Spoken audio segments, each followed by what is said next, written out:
Hello भैया, स्वागत है आप सभी का मेरे यूट्यूब चैनल स्कूल ट्यूशन गुरुजी में। आज हम बात करेंगे कार्यपत्रक 35 की, जो कि 30 नवंबर के लिए जारी किया गया है। कक्षा 8 का विज्ञान विषय कार्यपत्रक है। बच्चे अपना नाम लिखेंगे और यहाँ अपने कक्षा अध्यापक का नाम लिखेंगे। बच्चों, हमारा पाठ चल रहा है जंतुओं में जन्म, और आज हम पढ़ेंगे इसी को आगे। तो चलिए बच्चों, देखते हैं, जानते हैं, समझते हैं कि आज के कार्यपत्रक में आपके लिए क्या खास है और आज के कार्यपत्रक आपको क्या बताना चाहता है। तो बच्चों, जब हम सभी को पता है कि जो जनन है वो एक जैविक प्रक्रिया है जिसमें एक नया जीव उत्पन्न होता है, और ये पृथ्वी पर जीवन की निरंतरता के लिए बहुत ही आवश्यक होता है। ये दो प्रकार का होता है, लैंगिक और अलैंगिक। लैंगिक जनन क्या होता है? जहाँ पे एक नए जीव की उत्पत्ति के लिए दो जीव यानी कि नर और मादा आवश्यक हो, वो कहलाता है लैंगिक जनन। और जहाँ पर एक जीव की उत्पत्ति के लिए एक ही जीव आवश्यक हो या एक ही जीव पर्याप्त हो, वो कहलाता है अलैंगिक जनन। तो जैसा कि हम पिछली कक्षा में पढ़ चुके हैं कि लैंगिक जनन करने वाले पौधे में नर और मादा जननांग होते हैं, जो सामान्यतः पादप के फूल पुष्प पे स्थित होते हैं। जंतुओं में भी नर और मादा के अलग अलग जननांग होते हैं। जननांगों का मुख्य कार्य युग्मक का निर्माण करना होता है। ये युग्मक संलयित होकर युग्मनज का निर्माण करते हैं, और युग्मनज भ्रूण में और भ्रूण एक नए जीव को विकसित करता है। नर और मादा के युग्मकों को संलयन के द्वारा हम जनन कहते हैं, या जनन होता है, उसे हम लैंगिक जनन कहते हैं। यानी कि सामान्य अगर शीर्षा में अगर कहा जाए तो नर युग्मक यानी शुक्राणु और मादा के युग्मक यानी कि डिंब या अंडाणु, जब ये दोनों में जाते हैं तो ये युग्मनज बनाते हैं, और इससे ही एक नया जीव आ जाता है। अब हम क्या करेंगे बच्चों? अब हम पढ़ेंगे मनुष्य में जो जनन तंत्र है, यानी कि आपके मानव जनन तंत्र के बारे में। तो सबसे पहले पढ़ेंगे हम इसमें नर जनन तंत्र के बारे में। चलो बच्चों, चलिए इसे देख लेते हैं ज़रा।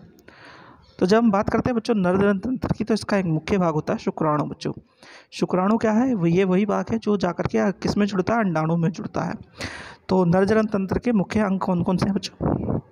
इसका पहला अंग है एक जोड़ी वृषण, दो शुक्राणु नलिका तथा एक है शीशन। वृषण क्या करता है? ये शुक्राणु जो कि नर युग्म है और टेस्टोस्टेरोन नामक जो हार्मोन है उसको उत्पादन करता है। अब लाखों शुक्राणु वृषण द्वारा निर्मित होते हैं। ये एकल कोशिका की तरह होते हैं, यानी कि एक कोशिका की तरह होते हैं, लेकिन इनमें गणसूत्रों की संख्या सामान्यतः कोशिका से आधी होती है। हालांकि शुक्राणु आकार में बहुत छोटे होते हैं। प्रत्येक में एक सिरा, यानी कि ये सिरा, फिर मध्य और फिर पूंछ, ये भाग होते हैं। पूंछ जो होती है सांप की तरह की आगे और पीछे उड़ने वाली होती है। शुक्राणु को अंडे के लिए को ले जाने के लिए यही सहायता करती है। अब शुक्राणु को गर्भाशय में फैलोपियन ट्यूब तक पहुंचाना होता है, ताकि युग्मनज बनने के लिए डिंब के साथ निषेचन कर सके, डिंब या अंडाणु के साथ निषेचन कर सके बच्चों। तो बच्चों, ये तो बात हुई आपके कार्यपत्रक की। अब जरा प्रश्न उत्तर देख लेते हैं। पहला प्रश्न है आपका, जनन को परिभाषित कीजिए, लैंगिक और अलैंगिक जनन के बीच अंतर लिखिए। तो बच्चों, जनन एक क्या है? जैविक प्रक्रिया है जिसमें एक नया जीव उत्पन्न होता है, और ये पृथ्वी पर जीवन की निरंतरता के लिए आवश्यक होता है। लैंगिक और अलैंगिक जनन दो प्रकार के जनन होते हैं। इस एक में दो जीवों की जरूरत होती है और एक में एक ही जीव से काम चल जाता है। ये आपका आंसर 1 है बच्चों। चलिए अगला देखते हैं। प्रश्न नंबर 2 है, लैंगिक जनन को परिभाषित कीजिए, क्या यह पौधों में होता है?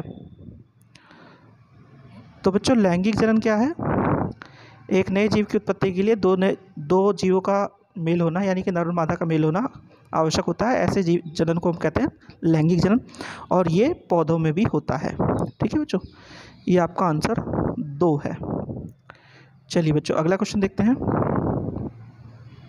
प्रश्न नंबर 3 है, पुरुष जनन तंत्र का एक नामांकित आरेख बनाइए।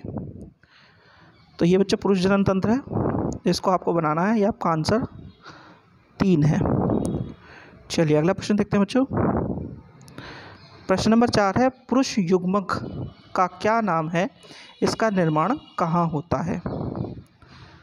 तो पुरुष युग्मक का नाम होता है बच्चों शुक्राणु, और ये वृषण में बनता है। ये आपका आंसर 4 है बच्चों। ठीक है बच्चों, चलिए अगला प्रश्न देखते हैं। प्रश्न नंबर 5 है आपका, कथनों को सही गलत में लिखना है आपको। पहला है, शुक्राणु एक एकल कोशिका नहीं है। तो ये एकल कोशिका होता है बच्चों, तो इस वजह से गलत हो गया आपका आंसर। ठीक है। फिर है, वृषण शुक्राणु टेस्टोस्टेरोन हार्मोन का उत्पादन करता है। तो ये ऐसा करता है, तो ये सही हो गया आपका। तो बच्चों, ये हो गया आपके कार्यपत्र कंप्लीट, और वीडियो भी आशा करता हूँ आपको वीडियो अच्छी लगी होगी। Thank you.